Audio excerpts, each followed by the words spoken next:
Afghanistan tour of Zimbabwe 2024-25। Afghanistan বনাম Zimbabwe second test ম্যাচের first ইনিংসে প্রথম ব্যাটিং করতে নেমে আফগানিস্তান 44 ওভার 3 বলে সব উইকেট হারিয়ে 157 রান করে এবং ব্যাটিং এ নেমে প্রথম ইনিংসে 73 ওভার 3 বলে 243 রান করেই সব উইকেট হারায় জিম্বাবুয়ে। সেকেন্ড টেস্ট ম্যাচের প্রথম ইনিংস শেষ হওয়ার পর জিম্বাবুয়ে আফগানিস্তানের থেকে 86 রানে এগিয়ে থাকে।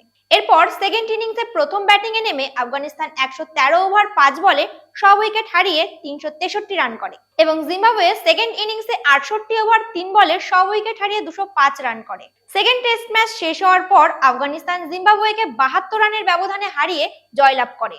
সেকেন্ড ইনিংসে ব্যাটিং এ নেমে আফগানিস্তানের হয়ে দুর্দান্ত পারফরমেন্স করেছে রেহমাত। তিনি 275 বলে 139 রান করে এবং ইসমাত আলম 181 বলে 101 রান করে এবং জিম্বাবুয়ের হয়ে বোলিং করতে নেমে মুজরাবানি 29 ওভার বোলিং করে 95 রান দিয়ে 6টি উইকেট, নাগারাবা 25 ওভার 5 বল করে 76 রান দিয়ে 3টি উইকেট এবং রাজা 30 ওভার বোলিং করে 69 রান দিয়ে মাত্র একটি উইকেট নেয়। সেকেন্ড টেস্ট ম্যাচের প্লেয়ার অব দ্য ম্যাচ হয়েছেন রশিদ খান এবং প্লেয়ার অব দ্য সিরিজ হয়েছেন রেহমাত শাহ। দেখা যাক পরবর্তী ম্যাচে কোন দল নিজের জায়গা তৈরি করতে পারে। দেখছেন এইচপিআর স্পোর্টস। নমস্কার।